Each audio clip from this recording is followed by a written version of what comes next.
Hello everybody, welcome to the United Stands. I'm Mark Goldbridge and this is your latest Manchester United news as we talk a summer transfer warning from David Ornstein. Kone heads out on loan and the spin begins. Also, I want to talk about a big Man United player that I think is going to make sure we get Champions League football this next season. But look, we expected some of this, but we probably didn't expect this coming in from David Ornstein this morning, basically saying and warning that the crazy summer that's been promised may not be as crazy as some expect. So David Ornstein saying this: United's summer transfer window may not be as crazy as some expect. The club has plenty to address. Central midfield is the top priority, especially after Casemiro's confirmed departure, with leading links still being Elliot Anderson, Adam Wharton and Baleba. Left-sided attacking roles are also in focus after missing out on Semenyo, with Rashford and Sancho to leave. Defensively, Harry Maguire's future is uncertain. This is his option year. He's due to leave with no new contract news, and central defence remains a key area. Plus, there's the new head coach, potentially Carrick or someone will be the big story of 2026.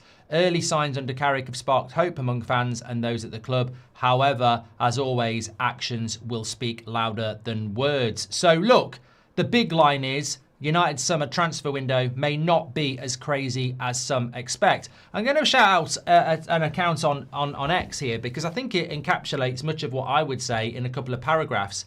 United do this every year now. During January, they brief that it's going to be a big summer and exaggerate claims to excite the fans and distract them from an awful January. When the window closes and February comes, they cool it down and start talking about lowering expectations. Well, look, I literally said it last night.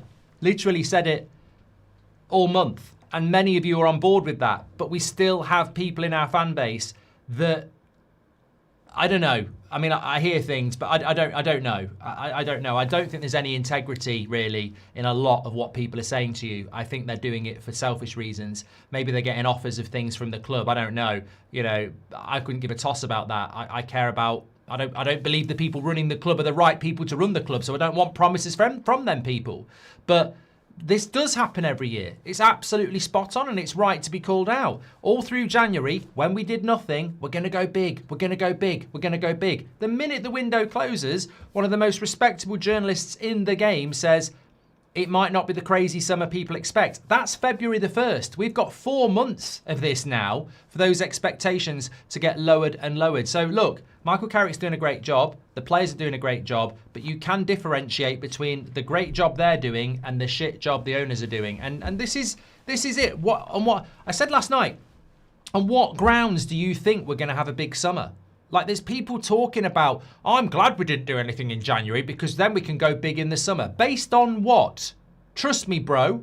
That's all they've got for you. Lies, lies, lies as well. Everything they've told you to trust them on, they've lied about. And look, it's no secret. A couple of weeks ago, I was speaking to a journalist about Elliot Anderson and said, look, we keep getting linked to Elliot Anderson all the time. Are we had any indication? Are we in any talks? Anything like that? What I was told is no, no, no. There's nothing from Forest's side that they want to talk to anybody.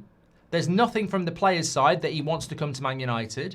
And there's nothing from anybody about any agent going to United or sort it out for you. It's literally just United saying, we'd like Elliot Anderson. It's like walking into a pub stinking of shit and saying, I'd like to marry you, and them looking at you and going, great, you got no chance. I mean, I'm not saying we're in that situation, but we're certainly not getting the wink and the eye and a bit of whatever else. There is nothing going on. And I think it's an important thing to remember that we are not in advanced talks with Elliot Anderson. We are not in advanced talks with Adam Wharton. You are being spun by the ability of the club to just tell journalists that they're their priorities.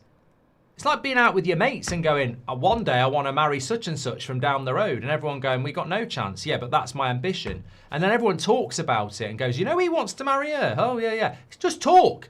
There's actually there's no firmness to it. There's no concrete talks going on. It's just United putting it out there that Elliot Anderson's the dream. Big clubs don't do that, by the way. Liverpool, Manchester City, Arsenal don't put it out there who their dream is. It's beggy. They don't do it. They keep it to themselves. Things might leak, but they don't... I mean, how many times have we read a story over the last 5 months that Elliot Anderson's our priority? Definitely David Ornstein, definitely Fabrizio Romano, definitely The Athletic, definitely Ben Jacobs, definitely the Manchester Evening News. I have heard so many times from so many journalists that Manchester United's priority is Elliot Anderson. So they've clearly been briefed. But are you in advanced talks? Has he said he's coming in the summer? Has he given you the nod? No, no, no. So we're basically living off fumes, really. And now we're starting to be told it might not be the crazy summer we promised you. I tell you, for me, I love to be wrong on this. Love to be wrong on this.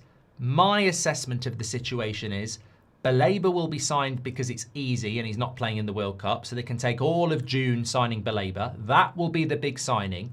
What will happen is, and I really hope I'm wrong, the window will close, we'll go for Baleba, we'll take about 2 months, and then we'll say, when that's out the way, we're going to go for another midfielder. That will be the end of July when the World Cup's over, and we will end up with something. Could be Elliot Anderson, could be João Gomez, could be Hayden Hackney. That's what'll happen. It'll be Baleba, the big story of the summer, and we'll take ages to do it. And then after the World Cup, we'll see what's available, and we'll take something like Sesko, 5th or 6th choice, because all the other options will go elsewhere. I think that's what's going to happen. I also, and it's got nothing to do with Michael Carrick, he's doing a great job. I'm absolutely convinced they'll try and give it to Carrick because he'll be cheap, his staff will be cheap, he won't make any demands, he'll be desperate to take the job, quite rightly, and they can use Carrick as the Carrick's at the wheel man to keep them protected for 3 or 4 years to get them closer to the real quiz, which is the building of the stadium. They have got no ambition to win the Premier League or the Champions League at all. This is just about, if they could fast forward 5 years, if they could nick Michael J. Fox's DeLorean and go forward 5 years to the building of the stadium, they'd do it. They've got no interest in the next 5 years at all, apart from surviving. And for them, I guarantee if you walked into that boardroom and said to Joel Glazer and Sir Jim Radcliffe, the stadium's built in 5 years, you can have it, but United need to finish fifth. United are going to be mediocre for 5 years and finish 5th. They'll shake your hand off. They'll bite your hand off. They would.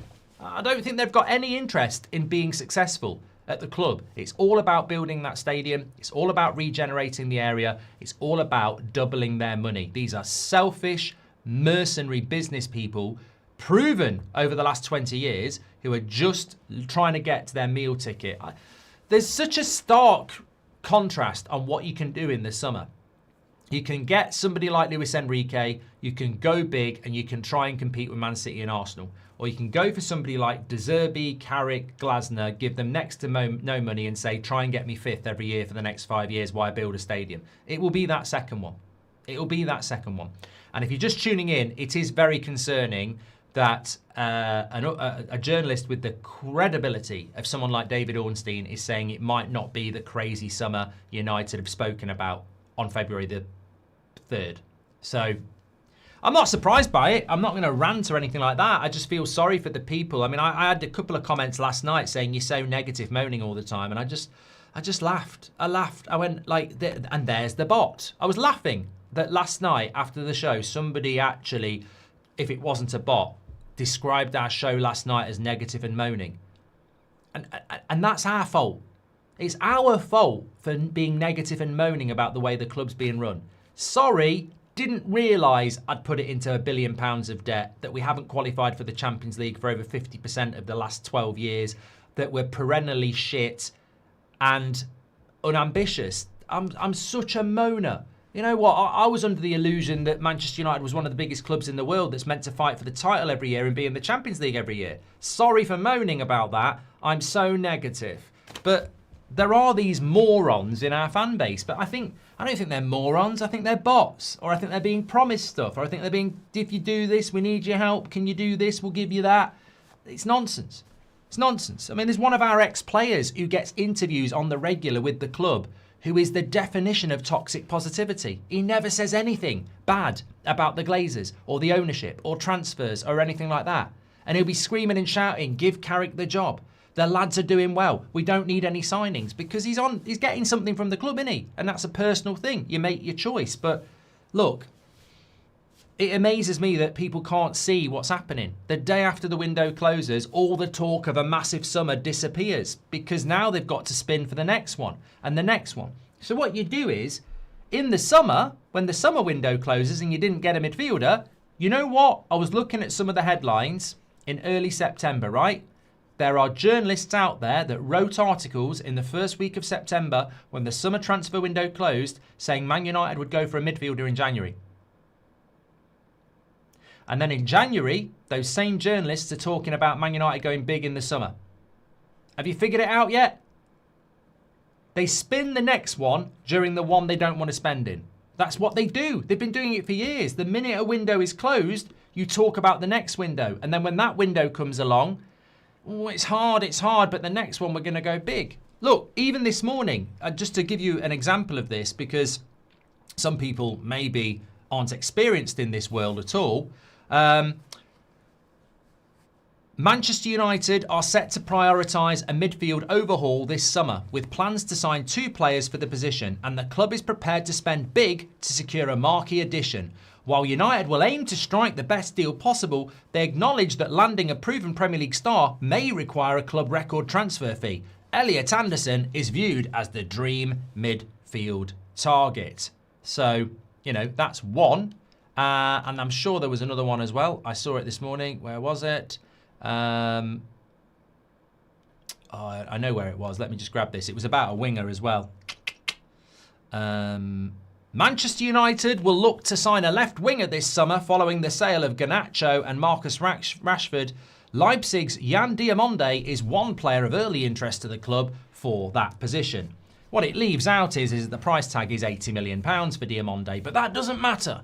Don't mention the price tag. I think I got away with it, but don't mention the price tag. So here we are after an absolute, and let's be clear here, that transfer window we've just had is the worst one I think we've had in a decade. I'd need to do some research, but last season was crap. Last January was crap, but we did sign Dorgu and we did loan out Rashford, Anthony and Malacia. So it was a terrible January transfer window. We didn't get half of what we needed, but we did do something. There's been other transfer windows where we've loaned in Weghorst or Sabitzer or Regalo. We did nothing. When was the last time we did nothing in a January transfer window? So I would say, hello. So Jim, you're talking shit, mate.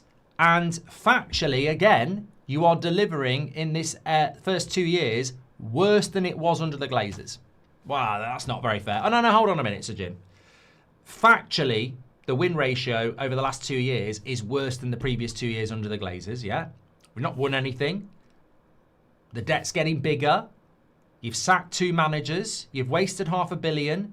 And we've just had a January transfer window where we did nothing for the first time in years. Nothing. Didn't loan anyone in, didn't loan anyone out, didn't sign anyone, didn't sell anyone. Nothing.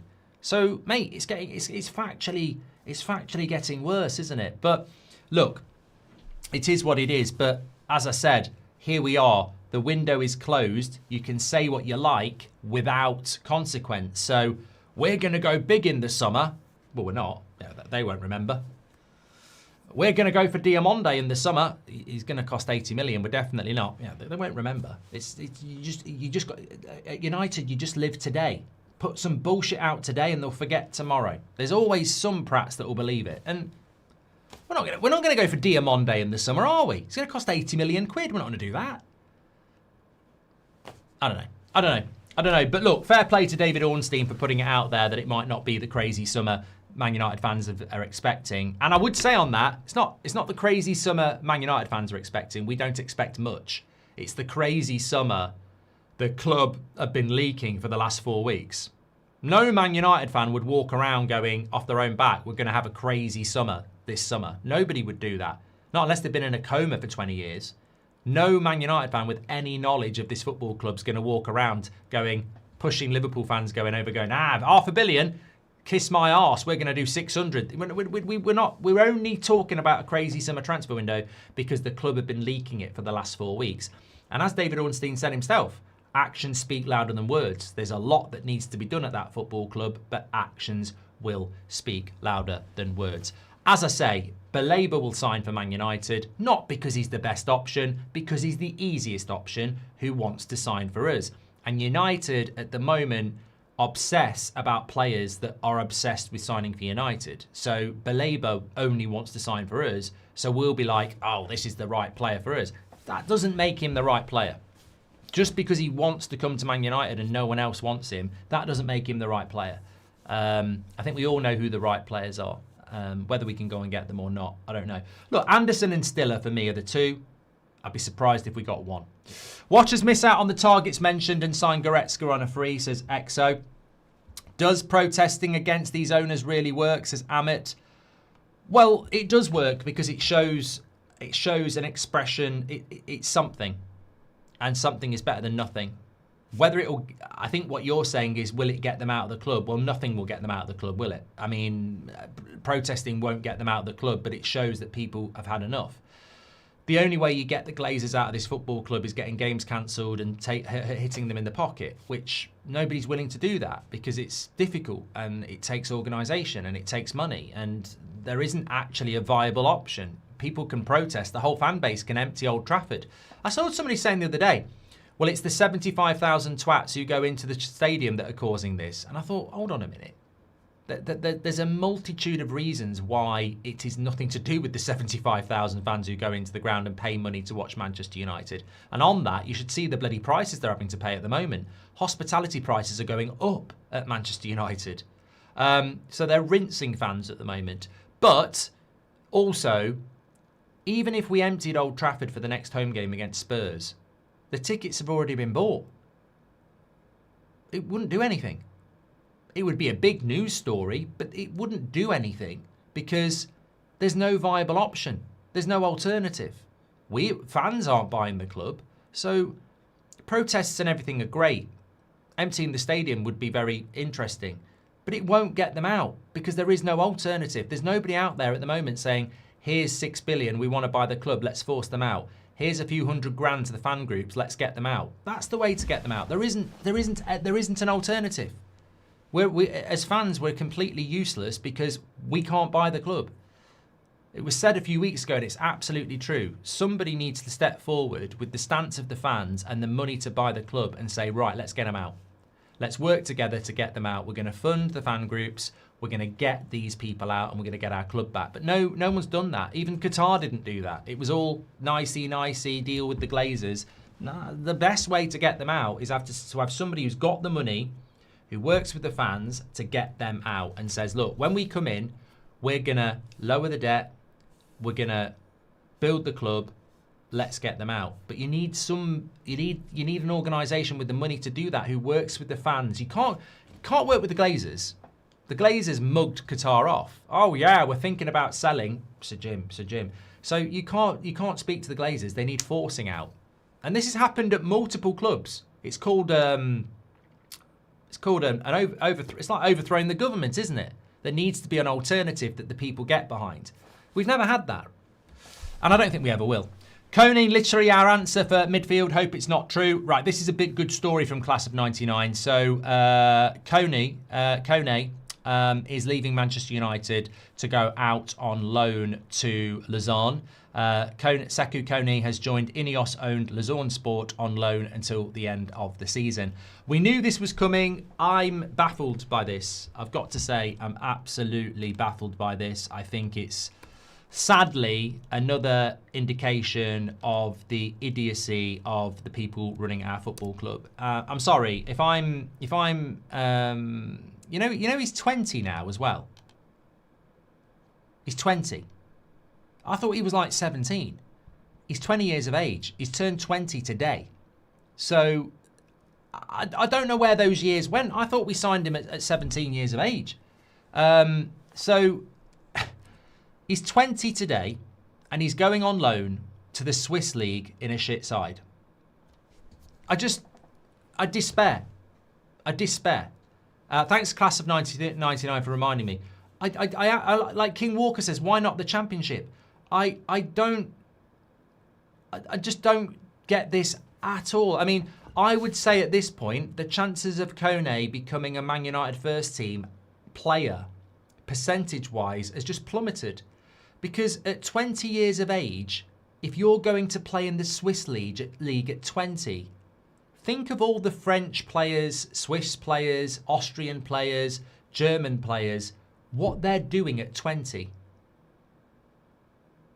You're not playing in the Swiss league on loan. It's mad. It's wild. It's incredible. And if I'm Jason Wilcox and that's being offered up, I'm going, hold on a minute. This is a guy that's meant to be a solution for our midfield. What the fuck's he doing in the Swiss league at 20 years of age? He needs to be in the Championship.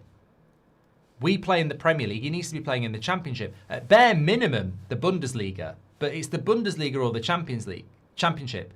Because they're the only two leagues that are anything like the Premier League in relation to intensity. The Swiss league, fucking hell, it's a Poundland French league. There's just no... It's madness. It's madness. Absolute madness. And sending him to INEOS... It's like, you know what it is? It scares me how incompetent we are, right? What we've done here is, you know Anselmino, the Argentinian centre-back that we got linked to that Chelsea bought, teenager, meant to be the next big thing, Anselmino. He's just spent the first half of the season on loan at Dortmund and done very, very well in the Bundesliga, right? They've recalled him back in January and now they've sent him to Strasbourg in the French league. Well, Chelsea own Strasbourg. So, who's obsessed with Chelsea? Sir Jim. Oh, let's get Kone off to Lausanne. Because, you know like what Chelsea are doing with Strasbourg? Let's do it with Lausanne, yeah? We've even got a fucking French club. It's called Nice. But no, he's fucked that up. So, send him to... Mate, Strasbourg playing in the French league is very different to your shitty club in Switzerland that you've ruined. Like,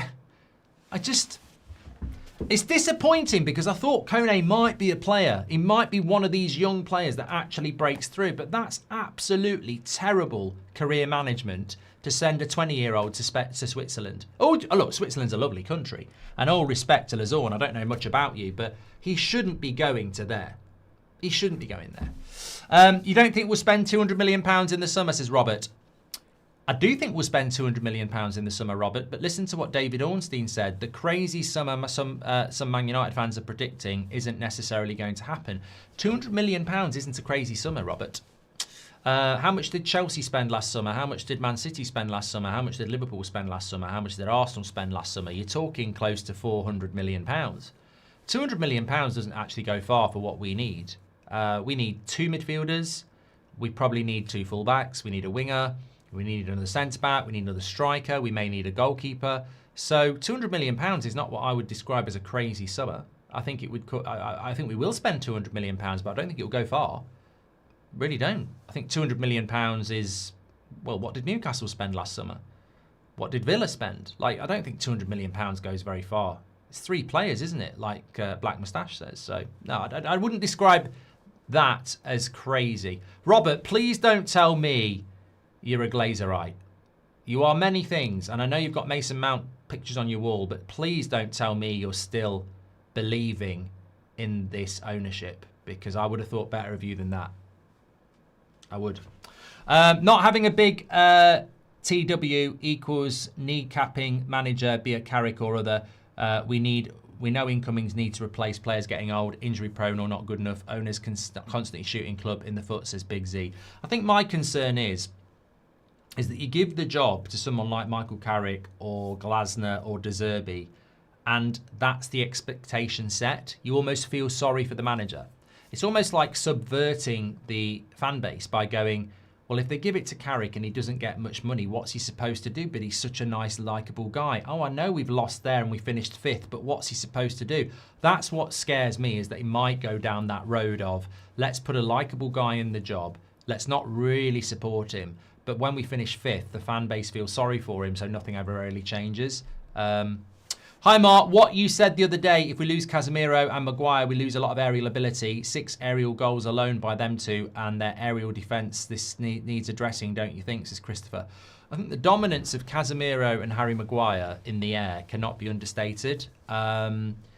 I thought it was a very equal game against Fulham at the weekend, but set-piece-wise, we were causing them massive problems. And look, we've seen this season, it might not be pretty, Arsenal, but if you're good at set-pieces, you tend to have a good season. And Maguire and Casemiro are very, very good at that. I just don't think you can replace that very easily unless you've got unless you profile someone like that. So it is a good point.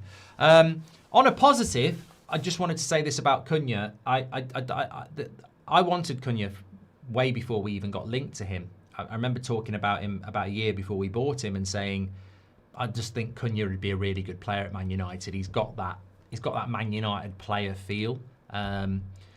I think what we're seeing with Kone at the moment is something really exciting. I think Kone could get us the Champions League. You know, like last season he kept Wolves up. There's something about Kone from January till the end of the season that's just really special. Not that he's not a good player before that, but last season with Wolves, he basically kept them up. He's got this ability in a game where the team might not be doing much, where he can just go bang, bang. And we've seen it in the last 3 weeks. He's scored key goals, like the winner against Arsenal. The second goal against Fulham is the killer goal. Even though it's not the winner, it gets us in a position where, imagine if we'd been 1-0 up against Fulham, I think that we were going to struggle. At 1-0 up, I think we were going to struggle. We didn't really do anything in the second half apart from the Kone goal. So that goal was big. Obviously, he made a difference against City as well. I just think he's in that Wolves frame of mind at the moment. And as long as Kone stays fit, I reckon we might play badly at West Ham, but win because of Kone. We might go to Newcastle and play badly, but win because of Kone. I think it's like Bruno in a way. Like Bruno can have a bad game but get 2 assists, and I think we're starting to see the importance of Kone because at the weekend, I like this. I was having a conversation yesterday about Bruno or Declan Rice. It's out next week. I was doing this show yesterday where it's like either ors. I wonder why they asked me to do that, either or. Anyway, but the point is, one of them was Declan Rice or Bruno. And a lot of people went with Declan Rice, and I went with Bruno. And they were talking about consistency and this, that, and the other. And I went, Bruno Fernandes has got the most assists in the Premier League this year, and he's got the most assists in the Premier League across the last 5 years. You can't buy that. Look, Bruno against Fulham, some people were saying he was playing shit. Got 2 assists. The game finishes 3-2. I know it's a bit of a head fuck sometimes, and Ricky can't deal with it, but you win the game 3-2, and Bruno gets 2 assists, but he had a bad game. That can't be right. And it's the same with Kone. Some people at the weekend said Kone had a bad game against Fulham, and I'm like, but only he can score that goal. And if we don't score that goal, we don't win that game.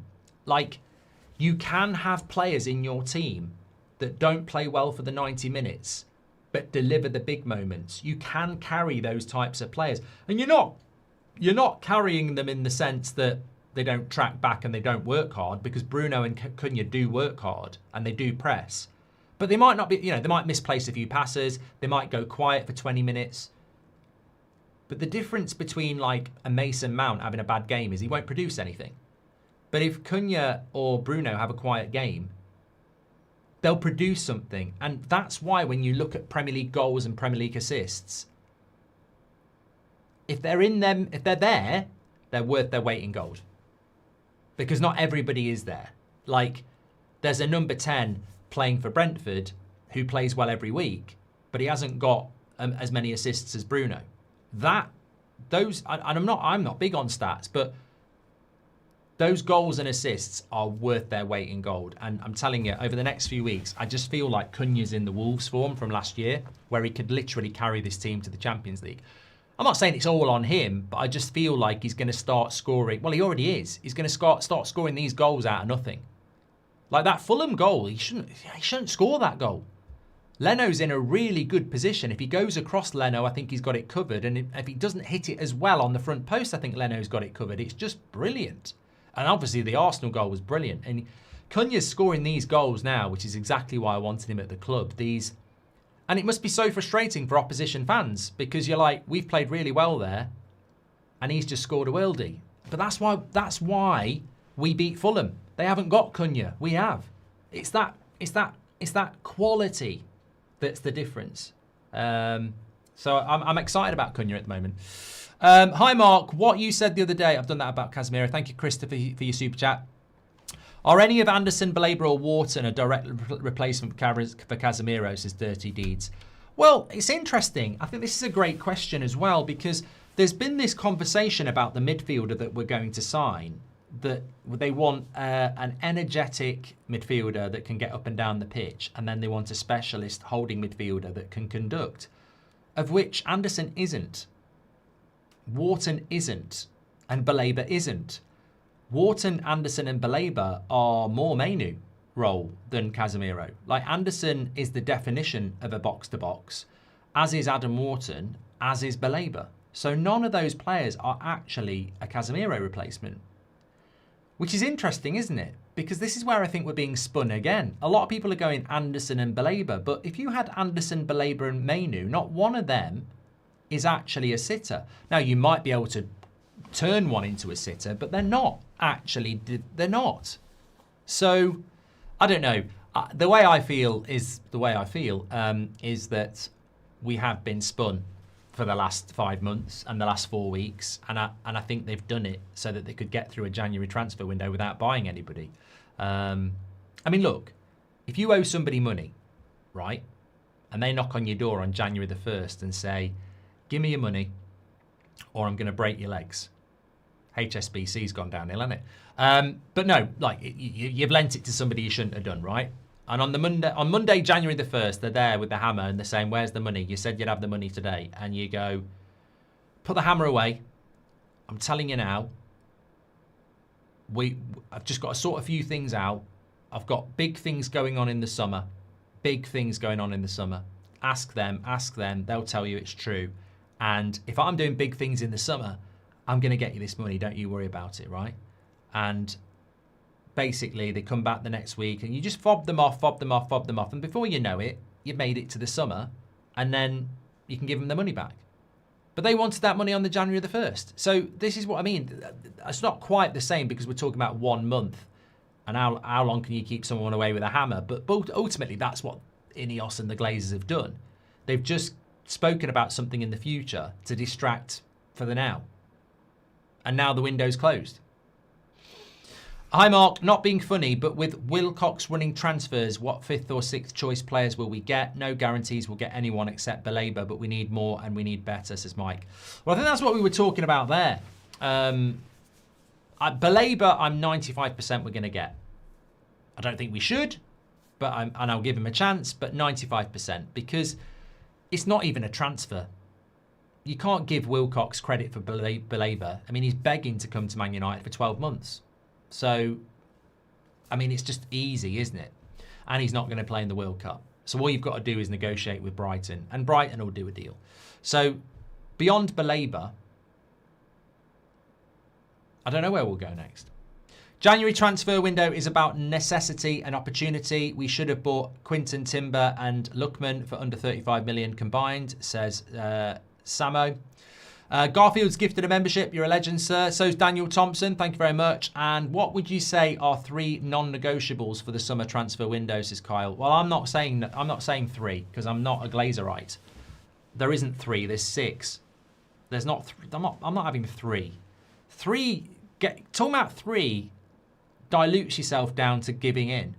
There's not 3 non-negotiables. We need 2 midfielders, so that's 2 things. We 100% need a left back now because Luke Shaw's not up to it, and Dorgu, I think, should be, given the freedom to play further up the pitch. We're going to need another striker.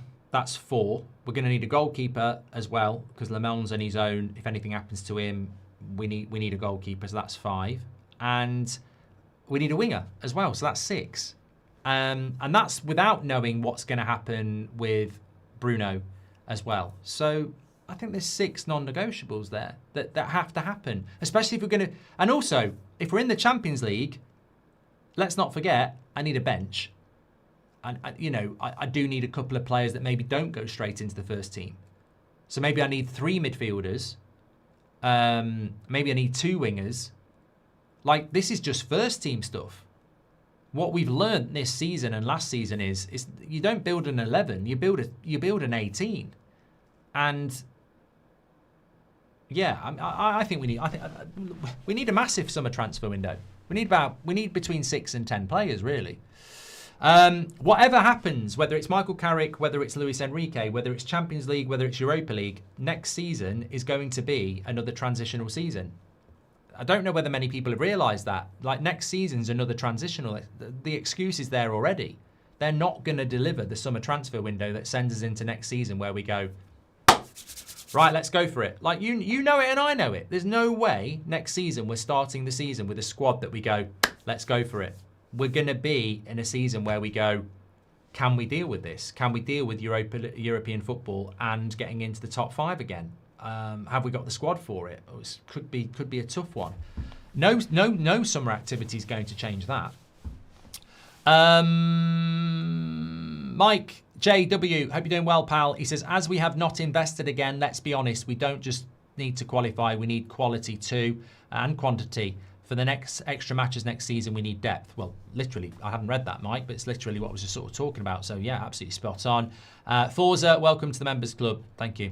We need to keep winning as well. Like, I know there's not a lot of point in talking about what we spoke about last night, the gamble this ownership have taken, the injuries to the midfield that could decimate the season. We just got to probably not talk about that now, because talking about it almost makes it happen. We need to get through the rest of this season without any injuries and get Champions League football. I'm looking at games now and I'm like, what a result at the weekend, but what a result at the weekend. I mean, I heard a couple of people saying, lucky, who gives a shit? Like, that 3 points over the... I mean, look, Fulham played really well. On a different day, they might have got a point, but oh my God, the fact that we got those 3 points, I don't care. Even if it was lucky, which I don't think it was entertaining, we deserved it, it was a good game. But if somebody said, you know, Spurs deserve to win on Saturday, but you win, thank you. West Ham deserve to beat you, but you win, thank you. I don't care how we get the points now. It's about getting the points. It's so important that we are in Europe next year. Like, I mean, we just... I mean, part of me sometimes think, are they asset stripping the club? Because their behaviour is strange. Like, if you think about what they've done over the last 2 years, sacking off the staff, wasting money on managers, not backing the manager in January, taking risks. I think it would be horrific not to be in Europe next season for the fans. But, like, I sometimes do think, well, is this part of the plan? I don't know. But, no, I don't care how we win. We just have to win. How much spin will we get during the summer, says Laura? I think we'll start to get the conversation over the next... Well, we've already got it from David Ornstein this morning, but I think we will start to get it now from the Whitwells, the Duckers, the Stones, the MENs. I think we will start to get the normal FFP, PSR bollocks at some point. Maybe not till March, but we will definitely get it. Yeah, like that person said on X this morning, all through January every year, we're going to go big in the summer. As soon as January's over, it might not be as big. And then by about March, April, you start getting talk about FFP and PSR and not, having to be compliant. And this, it will happen again. There is a cycle, and it's very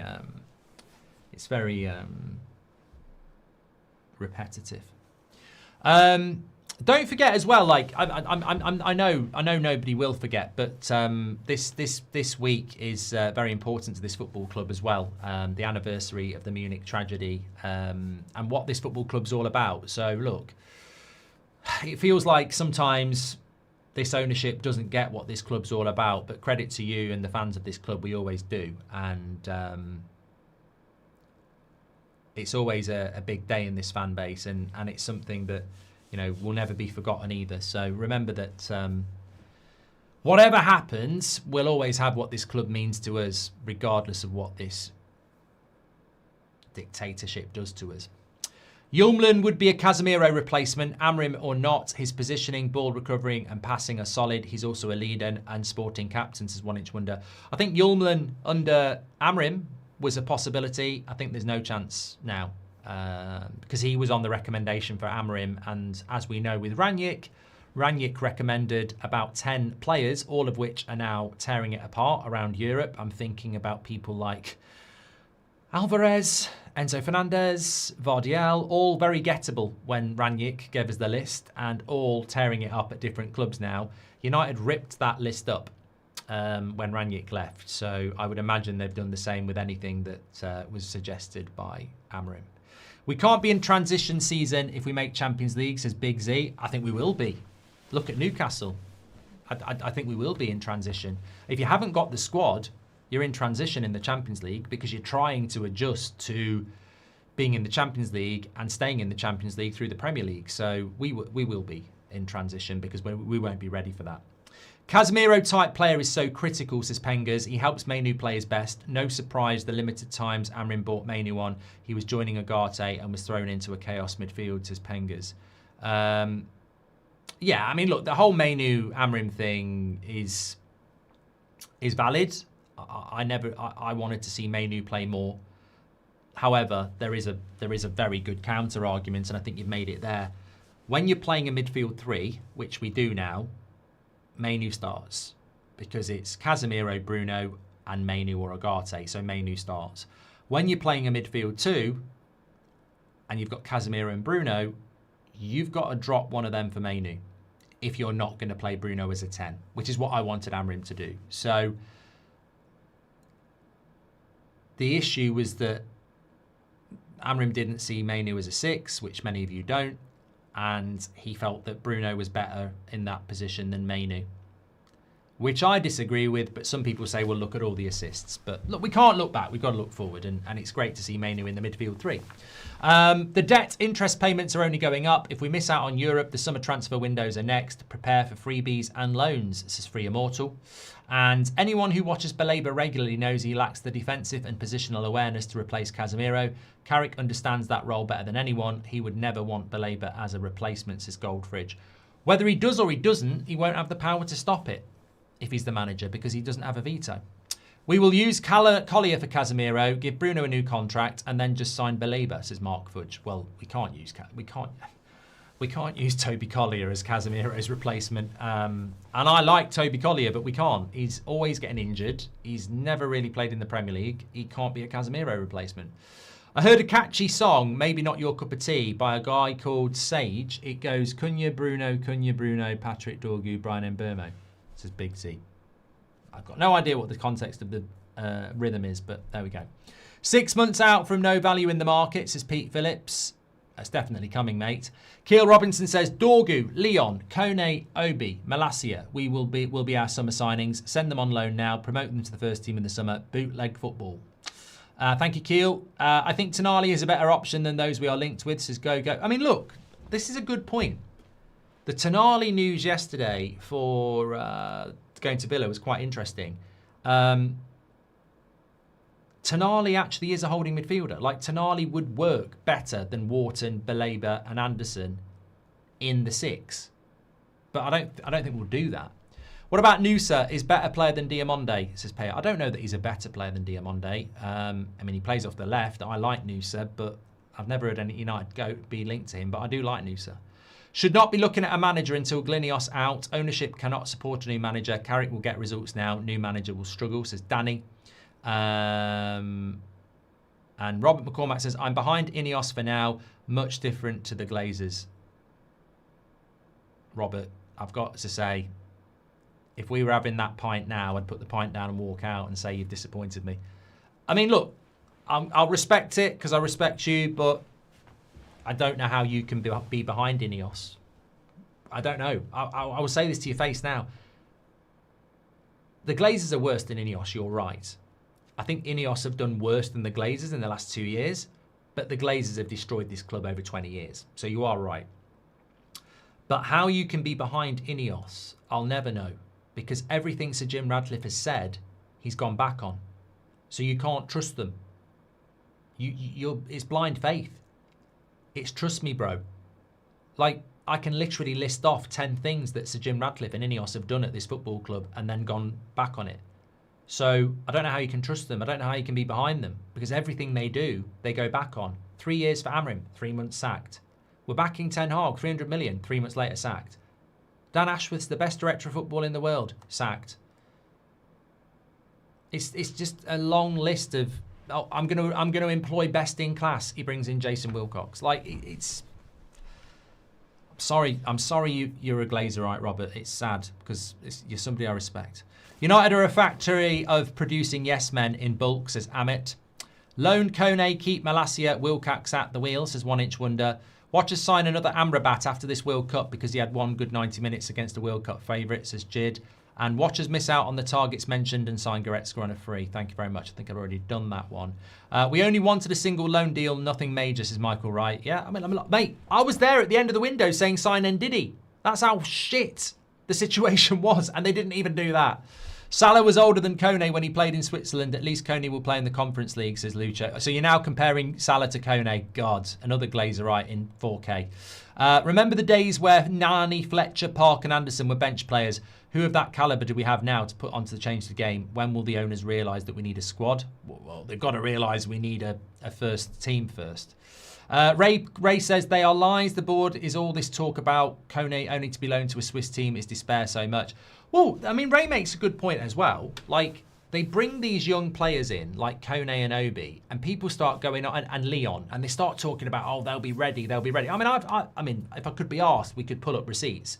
We sign Kone, he's going to be ready. We sign Obi, oh, he's going to be ready. We sign Leon, oh, he's going to be ready. And then a year later, they're being shipped out on loan. They're further away from the first team than when we signed them. And you wonder about all these young players they're buying. Like, there's another lad coming, isn't it? Is it Aroska? The next Caicedo. Oh, he's ready. Probably be loaning him out in a couple of years. Okay, right. Thanks everyone for tuning in this morning. Fantastic show. Interesting stuff as always, and probably not surprising stuff, but fair play to David Ornstein for actually putting out some journalism. That's why he's one of the best. You know, the reality bite of it not potentially being a crazy summer, and you know, actions will speak louder than words. I'm sure the usual suspects will start putting stuff out about Elliot Anderson and everything because that's what they've been told to do. But thanks everyone for watching. 7 o'clock show tonight because I'm doing Chelsea-Arsenal second leg of the Carabao Cup, which I think will be a good game. So yeah, hopefully Garnacho will start so Timber can bully him. No, actually I think I'd like Chelsea to win. So hopefully Garnacho won't start. Anyway, we're back at 2 as well. Stay safe. Take care. I'll speak to you on the next one.